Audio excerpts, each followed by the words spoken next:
The Galactic Council chamber hung in orbit above a dying blue star, its light spilling through the crystal walls like liquid fire. Rows upon rows of alien representatives watched in tense silence as a single human figure stood at the center platform, surrounded by towering forms of every known species in the galaxy. The air shimmered with voices translated into 100 frequencies, and yet, at that moment, all sound fell away. Humanity had finally been summoned to face judgment. Ambassador Mira Holt adjusted the collar of her dark diplomatic uniform, her heartbeat steady even as 1,000 alien eyes pierced through her. Around her, enormous creatures of glassy skin and silver tendrils whispered among themselves. Floating orbs blinked with light instead of eyes, and scaled diplomats from the Sharn Dominion exhaled steam through gills that hissed like vents. The Galactic Council was no ordinary court. It was the ruling body of over 2,000 worlds. And today, it would decide whether Earth would remain free, or be dismantled for instability. The council speaker, a translucent being of shifting crystal planes, raised its hand. Its voice was like the echo of a bell. Representatives of the council, today we deliberate on the matter of the human collective. Their planet, Earth, has repeatedly violated interstellar protocol. Their development of adaptive combat AI, their expansion into restricted systems, and their refusal to submit to council supervision cannot go unaddressed. Mira looked straight at the speaker. Earth has only defended itself, she said, her voice calm. We never invaded any world, never initiated an attack. The chamber lights dimmed as the holographic projection came alive above her head. Footage of burning ships, orbital strikes, and fractured planets, the council murmured. Your kind destroyed the fleet of the Durith Combine, the speaker said coldly. An act of war. Because they attacked us first, Mira replied sharply. She raised a small black sphere from the table before her and activated it. The hologram shifted, replaying the same battle from a different angle, this time showing the Duroth ships firing first. You were shown a false report. Someone edited the data to make it look like humanity fired the first shot. The alien representatives began to argue in different tones, their translator drones buzzing to keep up. The speaker tilted its faceted head. Do you claim that one of our council members falsified evidence? I don't claim, Mira said softly. I prove. She tapped her wrist device and the lights of the chamber flared. A code signature appeared, a council encryption mark attached to the forged battle recording. Silence fell again. The mark belonged to the Valtari Dominion, one of the oldest members of the council. A murmur swept through the crowd like a wave of wind through steel. The Valtari representative rose, a tall figure of rippling black fabric and gleaming eyes. This is an outrage, it hissed. The humans manipulate data to defend their crimes. Mira took a step forward. We didn't manipulate anything. You did. She looked around the chamber, her tone steady and unflinching. For centuries you've called yourselves the guardians of peace. But your council hides corruption behind diplomacy. You fear what you don't control. And you can't control us. The speaker's light pulsed in alarm. Enough. You speak to the council of the galaxy, not to your equals. I know exactly who I'm speaking to, Mira said. And you're afraid. The silence that followed was suffocating. Somewhere in the rows above, an alien dropped a translator sphere that shattered on the floor, echoing like breaking glass. The projection froze in the air, the evidence visible to all. Then a voice rose from the far side of the chamber, a deep metallic tone belonging to the Carthan warlord delegate. If the humans speak truth, it said slowly, then this council has already failed its purpose. The speaker glowed brighter, struggling to maintain control. We will investigate this matter. The session is suspended, but Mira did not move. She looked up at the council dome above, where banners of 1,000 civilizations floated weightless in the air. No, she said quietly. You'll investigate nothing. You'll erase the truth. That's what this place does. She pointed toward the hologram of Earth still spinning behind her. You talk about peace, but you never expected us to understand diplomacy. You thought humans were just soldiers, but we learned from you. We learned to listen, to calculate, to speak your language. And now you're afraid of what we've become. The words hung in the chamber like a blade. The speaker's body flickered, its crystal facets darkening in confusion. Around Mira, alien guards tensed, ready to detain her. But before they could move, a second hologram flickered to life above the council dome. It was transmitted from Earth's orbital array, relayed directly into the heart of the chamber. The image showed the Terran Council's president standing on a balcony overlooking Earth's blue oceans. His voice filled the hall.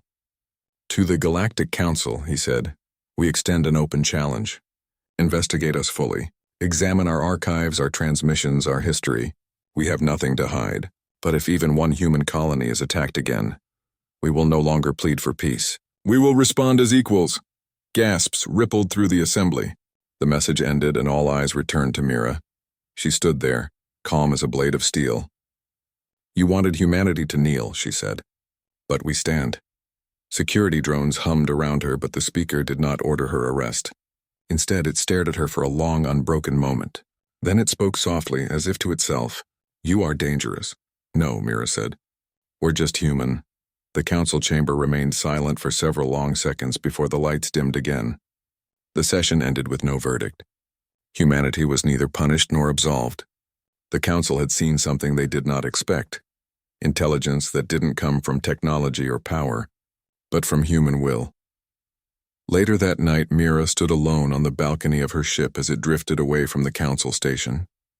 Below her, the great halls of the council shone like a crown of fire in the void. She thought of Earth, of the billions waiting for the outcome. She had delayed their judgment, but the storm was far from over.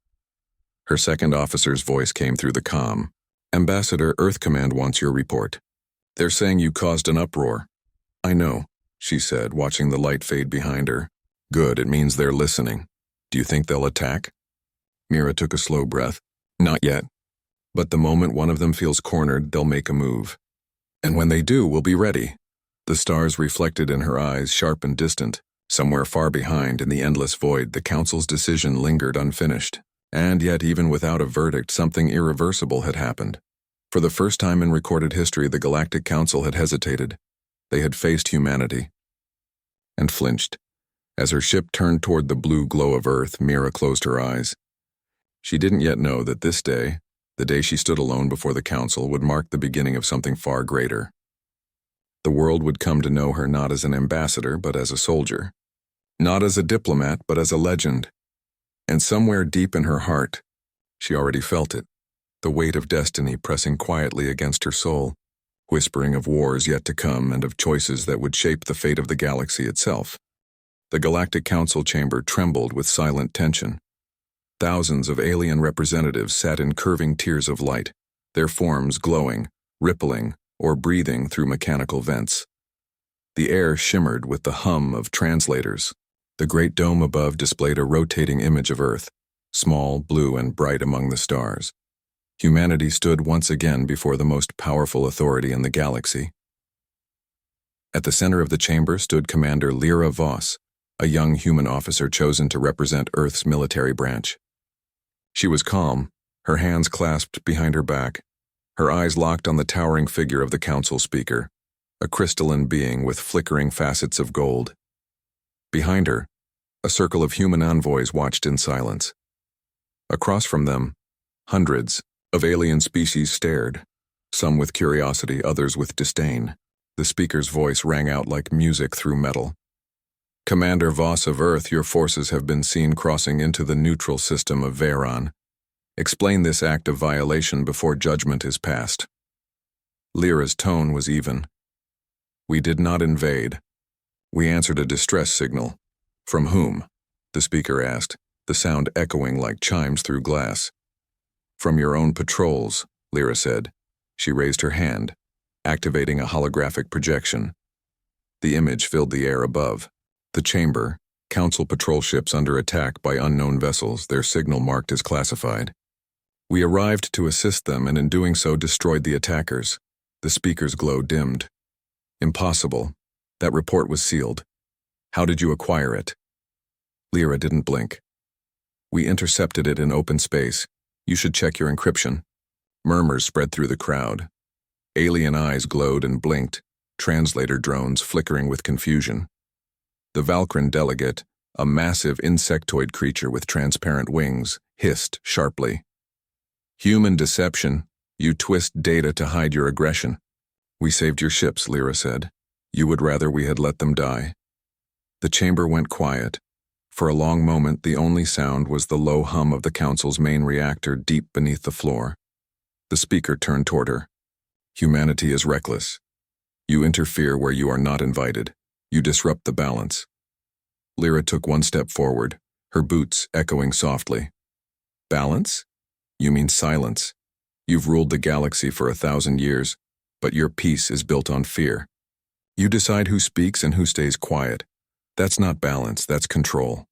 The chamber erupted with voices. Some delegates protested, others nodded in grim agreement. The speaker raised its crystalline hand and the noise died instantly. Its golden light pulsed with anger. You forget your place. No, Lyra said quietly. We finally know it. The speaker leaned forward, its light forming a sharp beam across her face. Then know this. Humanity stands on the edge of annihilation. Continue your defiance and your world will burn. Lyra didn't move. You already tried fear, she said softly. It doesn't work on us anymore. For a brief moment, no one spoke. Even the translation drones went silent, unsure how to interpret the courage in her voice. Then the council lights dimmed. The speaker's body flickered and the dome above changed.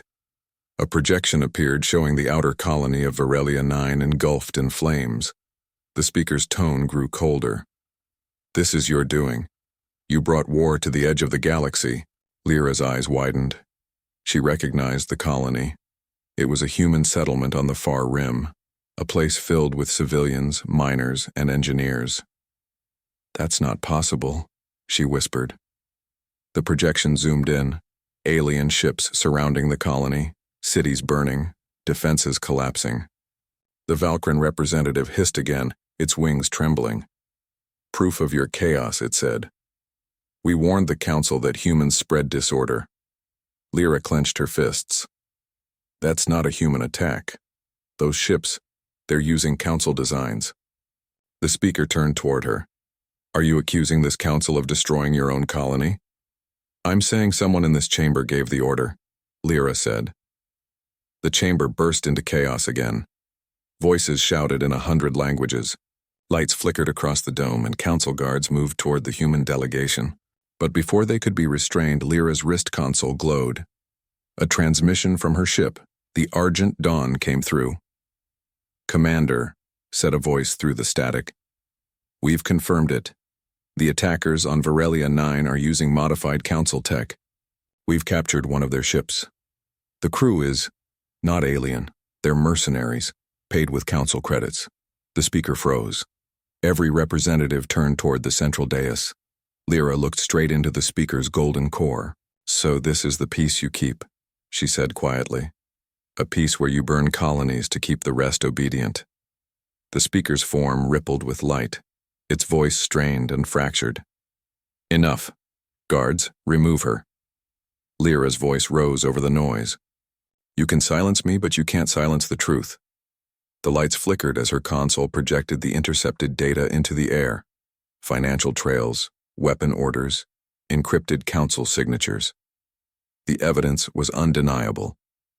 The entire hall erupted into confusion. Some delegates shouted for an investigation. Others demanded Earth's immediate punishment. The speaker vanished in a burst of light, signaling the session's collapse. 5 minutes later, Lyra stood outside the council chamber surrounded by human envoys. The air was heavy with disbelief. They'll never admit it, said one of the diplomats. They'll call it fabricated. They can try, Lyra replied, but the recording's already spreading through the network. Every colony will see it by morning. Another envoy looked at her nervously. You just made us the most dangerous species in the galaxy. Lyra glanced at the stars through the massive windows. We already were, she said. They just didn't know it yet. She boarded her shuttle without another word. The engines ignited, and as the ship drifted from the station, she could still see the glowing dome of the council above the dying star. The chamber that once ruled without question now trembled with uncertainty. Hours later, aboard the Argent, Charcint and Lyra stood in the command deck, watching live feeds from the rim. Varelia 9 was gone, its surface dark and broken. Any survivors? She asked. Few, her officer said. Mostly scattered signals hiding underground. Send rescue ships, Lyra said, and prepare a report for Earth Command. They need to know the Council has factions working against us. Her officer hesitated. Commander, if we accuse the Council publicly, it could start a war. Lyra stared at the display, her reflection overlapping the burning colony. It already has, she said. The ship drifted through the dark as the crew worked silently around her. The message from the Council replayed on the screen. The threat, the promise of annihilation, the arrogance of power. Lyra turned it off. Far away, in the deep corridors of the Galactic Council station, the speaker met with hidden delegates. She has gone too far, one of them said. The humans are spreading rebellion through words alone. The speaker's golden facets dimmed. Then perhaps it is time we stop debating, it said, and start erasing. The words carried across encrypted channels to fleets waiting in hidden systems. Back aboard the Argent Dawn, Lyra felt the weight of what was coming. Humanity was standing on a thin line between survival and extinction. She thought of the colony burning on Virelia 9, of the terrified children, of the families who trusted the Council to protect them. She would not wait for orders this time. Set course for Virelia 9, she said. Her officer blinked. But Commander, the system's under Council blockade. I know, she replied. We're going in anyway. The engines roared as the Argent Dawn shot through hyperspace, the stars stretching into white lines across the darkness. Lyra stood motionless at the viewport, her reflection calm and steady. The galaxy had turned against humanity, but she wasn't afraid. She knew what fear looked like now.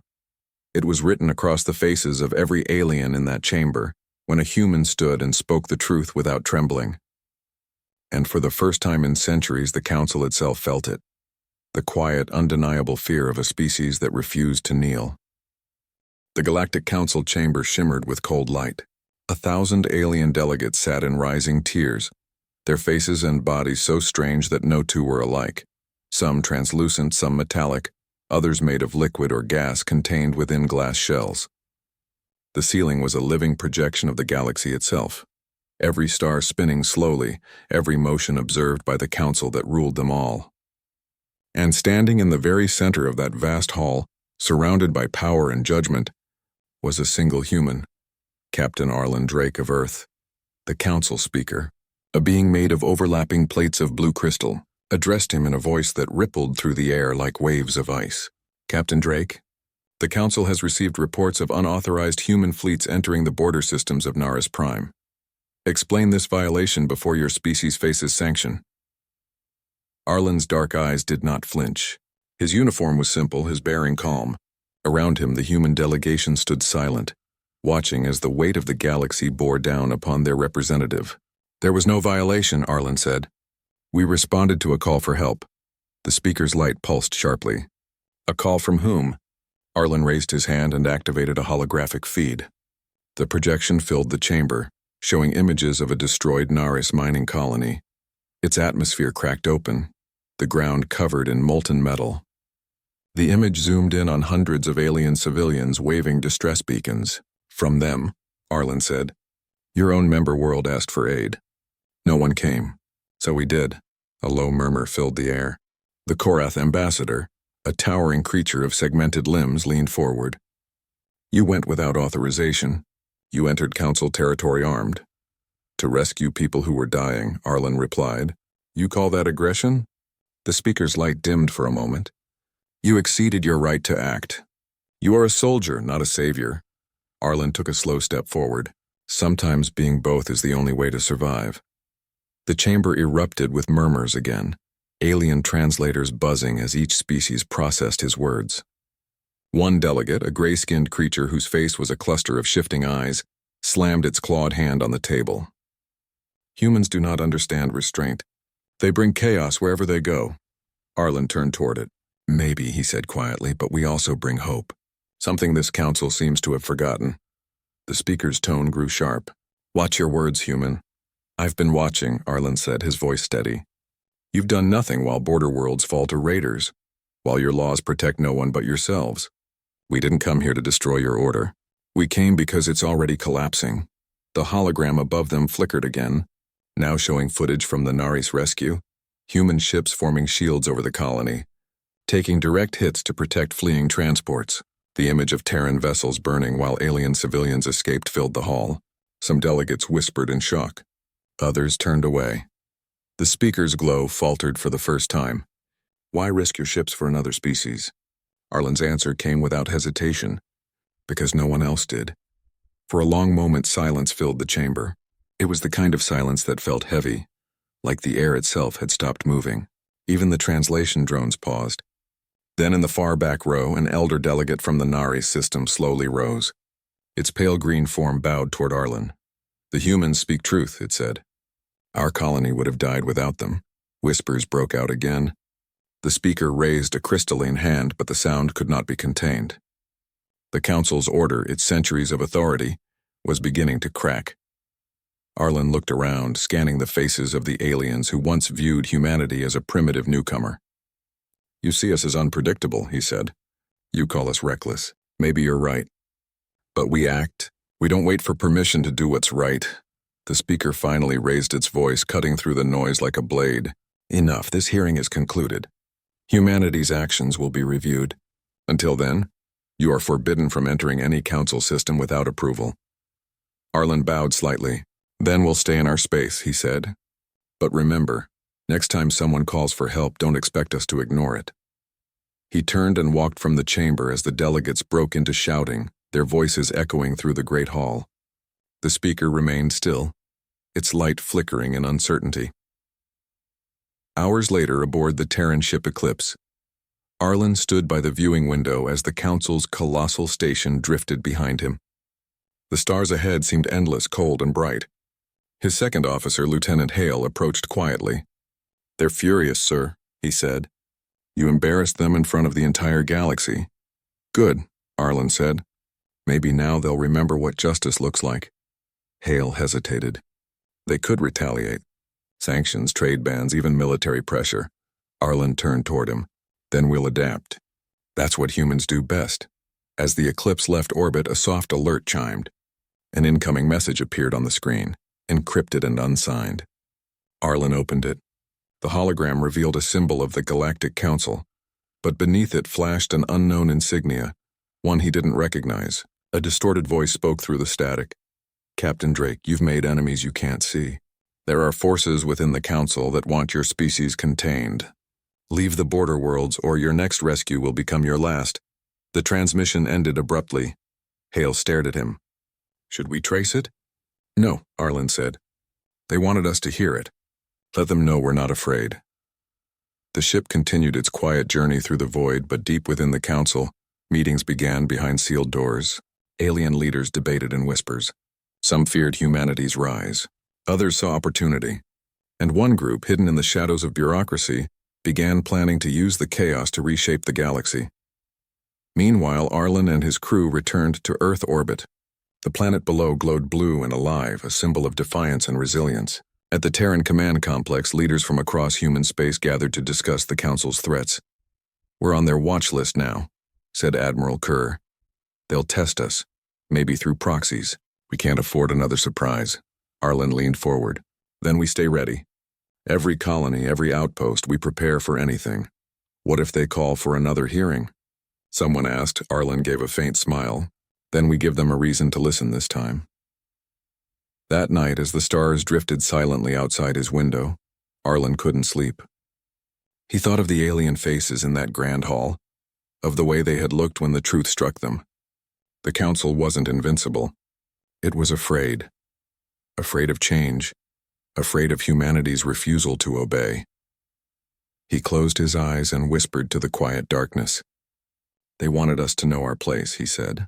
Now they'll learn theirs. Far away in the deepest chambers of the Galactic Council, the speaker met again with the secretive faction that had sent the warning. Its crystalline surface dimmed as it spoke. The humans are becoming a symbol, it said. If we crush them, they become martyrs. If we ignore them, they grow stronger. The shadowed delegate across the table replied coldly, Then we turn their strength against them. And so began the next phase of the silent war. One fought not with fleets or weapons, but with deception, politics, and fear. Back on Earth, Captain Arlen Drake stood beneath the night sky, the faint shimmer of the council station barely visible among the stars. He didn't know it yet, but every choice he made had already set the galaxy on a path that could never be undone. The council thought humanity's courage was a threat. Soon they would learn it was their greatest mistake to ever underestimate it. The chamber was silent again, but this silence was different from the others before. It was the silence before something historic. The Galactic Council, the grand ruling body of over 5,000 known civilizations, was watching a single human standing at the center of the hall. The girl was young, no more than 23, dressed in the dark blue uniform of the Earth Defense Corps. Her name was Lena Ardent, and though her voice was calm, the power behind her words made the room seem smaller.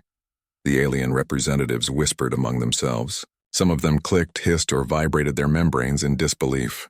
The delegate from the Orth Dominion leaned forward, his glassy eyes narrowing as he spoke in a deep, echoing tone. "You speak as if humanity could withstand an invasion from 3 council fleets, Commander Ardent. Do you understand what you are suggesting?" Lena met his gaze without hesitation. "No, Counselor. I am not suggesting. I am promising." The hall rippled with shock. The lights from the council floor shimmered across her face as her image was displayed on massive hollow screens floating in the air. Her small figure stood before giants, some physically, some politically, but none of them could look away. Humanity had always been seen as young and fragile, but in that moment something about the way she spoke made the entire chamber pause. Then the sound of metal shifting echoed from behind her. The enormous doors at the far end of the hall opened again. Admiral Doran entered, his face tense and unreadable. He walked up to her side, giving her a single nod. "You've started something that can't be stopped now," he whispered under his breath. Lena didn't answer. She only watched as the council lights turned red, the color of emergency session. The Galactic Council chair, a massive being with crystalline skin and 6 arms, slammed its staff on the floor. Humanity's actions threaten the balance of the galaxy. "You have attacked an authorized council fleet. Explain yourselves or Earth will be sanctioned." Every representative turned toward the humans. The silence stretched again. Then Lena stepped forward, her voice steady and low. "You sent that fleet to our border without warning. You called it an inspection. But your ships scanned our defense network, tried to hack our satellites, and sent drones into our colonies. We defended ourselves. If that's a crime, then we are guilty." The hall erupted into noise, angry growls, clicking sounds, flashes of alien language through the translation drones. But the humans didn't move. The Earth delegation stood still, their expressions blank, their composure unshaken. The council chair raised one glowing hand, silencing the room again. "You accuse us of deception, human. Do you have proof?" Lena pressed a button on her wristpad. A bright blue hologram flickered to life above her hand, showing intercepted signals, timestamps, and recordings from the council fleet itself. "These were taken from your ship's command channels," she said calmly. "They were scanning for weaknesses in our defense grid. You called it Operation Candlefall." For the first time, several alien delegates turned toward the chair. Even those loyal to the council looked uncertain. The proof was undeniable. Admiral Doran crossed his arms. "We are not asking for forgiveness," he said firmly. "We are asking for respect. Earth is not a colony. We are not your experiment." The chair's crystalline body flickered faintly as though light inside it dimmed. "Then you will face the consequences of defiance," it said coldly. "If Earth believes it can survive alone, we will show you what isolation means." Lena's heartbeat quickened, but she didn't step back. She knew this was coming. "You can try," she said. "But we already learned what isolation means when we faced extinction alone on our world. You cannot scare us with it." The council chamber trembled with outrage. Some representatives demanded immediate sanctions. Others called for a ceasefire investigation. But among the chaos, a few voices began to speak in support of humanity. Smaller species, ones that had lived under the council's shadow for generations, started whispering about Earth's courage.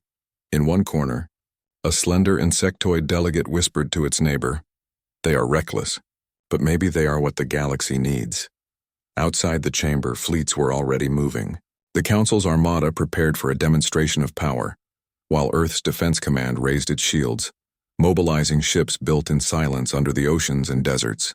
Humanity was ready for the storm. Back in the chamber, the chair announced a recess. The hall emptied slowly, leaving only the human delegation. Lena stood still, watching the grand hall fade to darkness except for the faint stars visible through the skylight. Admiral Doran sighed. "You do realize they might actually come for us now," he said quietly. Lena nodded. "Yes, but they'll have to fight for every inch." He looked at her, studying her face. "You remind me of the old generals back on Earth, those who knew they wouldn't live to see victory but fought anyway." She smiled faintly. "Someone has to." The lights dimmed further as the two of them walked out, their footsteps echoing through the vast empty corridor. Outside the Council's headquarters, thousands of alien drones recorded every movement, transmitting it to worlds across the galaxy. The image of a young human standing tall against the most powerful empire in history spread faster than the Council could censor it. That night, in hidden corners of alien cities, rebellion symbols began to appear. Across distant colonies, people whispered the same name: Earth, the race that dared to defy. Meanwhile, back on Earth, the mood was tense but alive. The world was on alert. Civilians were trained to act as engineers, pilots, or medics if the need arose. Even children spoke about defense strategies as though they were stories. Humanity had become something new, not just survivors, but strategists. Lena sat in her quarters aboard the orbital station, Solgard. She stared at the screen showing Council fleet movements. Her eyes traced the path of a line moving closer to their sector. She knew what was coming. Her communicator buzzed. A voice came through. Major Kellen, one of her closest allies. "They've deployed 20 cruisers toward Mars. This is it." She stood up slowly, looking out at the red planet through the window. "Then we make our stand," she said. He hesitated. "You're not afraid, are you?" She smiled softly. "Every soldier is afraid. The difference is what they do with it." The station alarm blared. The first battle of Earth's defiance had begun. Down on Earth, millions looked to the skies, watching streaks of light appear, ships, missiles, flashes of energy. The sky was no longer blue but alive with fire. Humanity's defense grid activated, hidden weapons revealing themselves from mountains and oceans. In the darkness of space, Lena's ship moved to the front line. She took a deep breath, gripping the console. The Council wanted to break humanity's spirit, but what they didn't understand was that Earth had already been broken once and rebuilt stronger. And in that silence, before the first shot was fired, Lena whispered to herself, "Let them come." Then the stars exploded with war. The Galactic Council chamber was darker than ever before. The air shimmered with energy fields as thousands of alien representatives sat in tense silence. For the first time in galactic history, the humans had been summoned not as petitioners, not as accused, but as victors. The holographic insignia of the Council flickered above the chamber floor, half of it damaged, a visual scar left from the war that had nearly shattered the galaxy. The Council chair's crystalline body was cracked along its center, its once perfect form now dulled by the scars of battle. At the heart of the chamber stood Lena Ardent, the young human commander who had turned from soldier to legend. Every light in the hall focused on her. The humans had been called to answer for what came to be known as the Siege of Orion Reach, a battle where humanity had not only defended Earth, but forced 3 Council fleets to retreat. The moment was historic and dangerous. The chair's deep, resonating voice filled the air. "Humanity stands before the Council to explain the destruction of our fleets, the collapse of 2 allied sectors, and the death of thousands. You were warned. You were offered peace, yet you chose war." Lena looked up at the towering figure, her voice steady. "We chose survival. The fleets you sent were not peacekeepers. They came with weapons charged and demands that would have made us slaves. We did what any world would have done when faced with tyranny." The alien delegates shifted uneasily. Some hissed or buzzed in disagreement, but others remained quiet, their eyes fixed on her. The war had changed everything. Dozens of smaller species, once too afraid to speak, now looked to Earth as a symbol of resistance. Humanity's defiance had cracked the illusion of Council invincibility. From the far side of the chamber, an avian delegate with bright red feathers leaned forward. "You humans defied the oldest law in the galaxy. You refused surrender. You fought like predators." Lena's lips curved slightly. "We were prey long enough." A murmur swept through the chamber. The Council chair's crystal fingers tightened around its staff. "Your kind unleashed weapons that tore through our fleets. You used tactics no species has ever attempted. turning moons into kinetic projectiles using artificial storms to mask ship signatures. Do you realize what that means? Lena nodded slowly.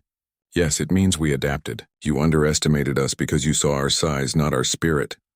The chair's glow flickered in anger, and now you stand here as if victorious. Do you think the council will simply bow to you?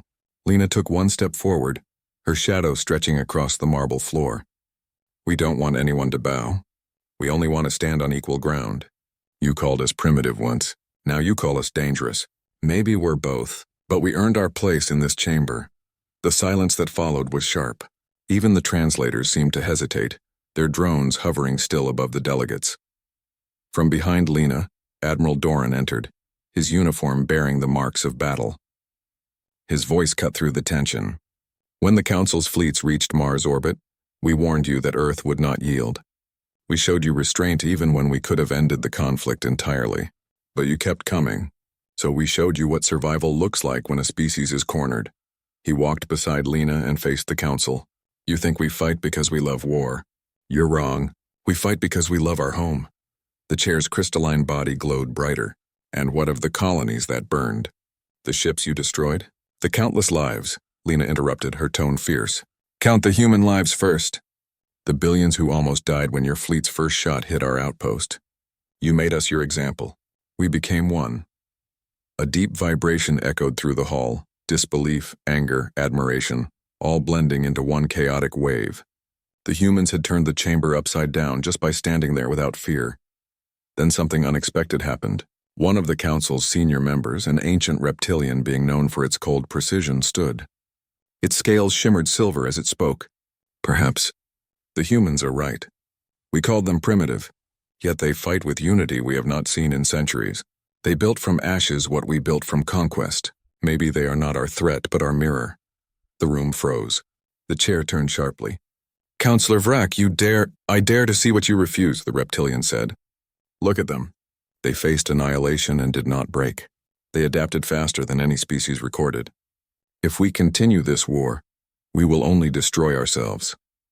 One by one, murmurs of agreement spread. Delegates from smaller worlds stood up, echoing support. Others shouted in anger. The Council was fracturing in real time right before their eyes. Humanity had done what no one else could. They had shaken the foundation of galactic order.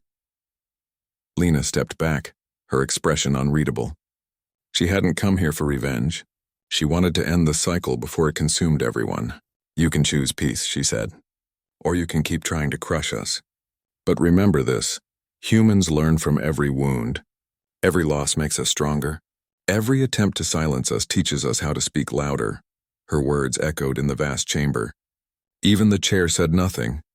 Finally, after a long silence, the ancient being spoke again. The Council will deliberate. Humanity will remain under observation, but no further action will be taken, for now. Lena nodded once, her face calm, but her eyes sharp. We'll take that as progress. When the humans walked out of the Council chamber, thousands of cameras followed them. Across the galaxy, news networks broadcast the moment. The human commander who stood alone before the most powerful authority in existence and made them hesitate. Outside, the view of the stars stretched endlessly. The war was over, but its shadow would linger. The humans boarded their shuttle back to the diplomatic cruiser orbiting the Council world. Inside, the crew watched the broadcast replaying on every screen. Admiral Doran leaned against the wall, arms crossed. You realize they'll never look at us the same way again. Lena looked out at the glowing horizon. Good. Maybe they'll finally look at us as equals. The ship hummed as it prepared for departure. The stars ahead looked different now. Closer, brighter, almost within reach. Humanity had stepped into the galactic arena not as petitioners but as players. Back on Earth, cities rebuilt from the war now thrived with new technology shared by allies who had once been afraid to speak. The planet had scars, but it stood taller than ever. Children learned not about the fear of the Council, but about the courage that had defined their generation. And somewhere, deep in a quiet training field overlooking the Pacific, a statue was being built. It showed a young woman standing on the battlefield, her hand raised toward the stars. The plaque beneath it read, Lena Ardent, the girl who turned into a legend. In that moment, The world remembered what it meant to be human, not a species bound by fear, but one that faced the impossible and refused to kneel. The galaxy had witnessed it. The Council had felt it. And every being who had doubted Earth now knew one truth that would echo across time. Humanity was no longer just part of the galaxy. Humanity had become its icon.